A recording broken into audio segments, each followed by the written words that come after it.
Rema hari ini, Ulangan 31 ayat 6. Kuatkan dan teguhkanlah hatimu, janganlah takut dan jangan gemetar karena mereka, sebab Tuhan Allahmu, dialah yang berjalan menyertai engkau.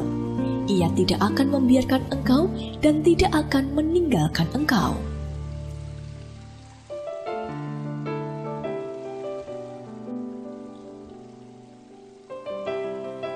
Dari kisah 12 pengintai yang diutus Musa, kita dapat belajar mengenai keteguhan hati. Karena terfokus pada hal-hal negatif dan menjadi gentar, 10 dari 12 pengintai tersebut kehilangan kesempatan untuk masuk tanah perjanjian. Berbeda dengan Yosua dan Kaleb, mereka dapat melihat kebesaran kuasa Tuhan yang menyertai mereka, sehingga mereka berani melangkah dan berhasil masuk ke tanah perjanjian sesuai dengan rencana Tuhan. Ya, saat fokus kita tertuju pada seberapa besar kekuatan musuh, maka kita akan kehilangan keberanian untuk melangkah, bahkan pada akhirnya menderita kerugian. Orang yang mudah menyerah dan mundur di tengah jalan tidak akan mendapat apa-apa. Namun ketika pandangan kita tetap terarah kepada Tuhan, tidak peduli situasi dan kondisi apapun yang menghadang, meskipun kita tahu bahwa secara manusia kita tidak mungkin sanggup menghadapinya, tetapi hati kita dapat melihat bahwa Allah jauh lebih besar dari semua permasalahan kita. Itulah yang membuat hati kita tetap teguh di hadapan mara bahaya sebesar apapun juga. Hari ini, apapun yang kita alami, tetaplah percaya bahwa penyertaan Tuhan senantiasa ada dan nyata dalam hidup kita.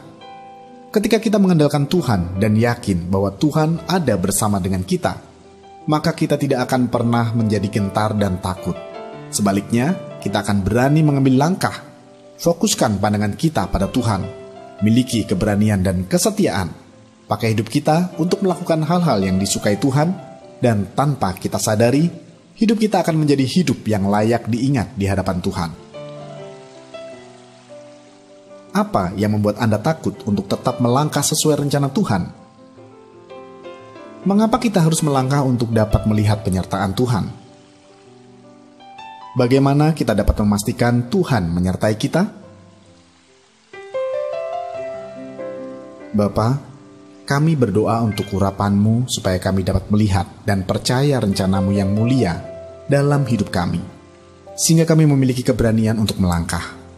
Karena kami tahu penyertaan-Mu senantiasa nyata dalam hidup kami dan membawa kami dari satu kemenangan pada kemenangan lainnya. Di dalam nama Tuhan Yesus kami berdoa. Amin. Jangan gentar dan jangan takut, tetapi ambil langkah karena Tuhan selalu menyertai.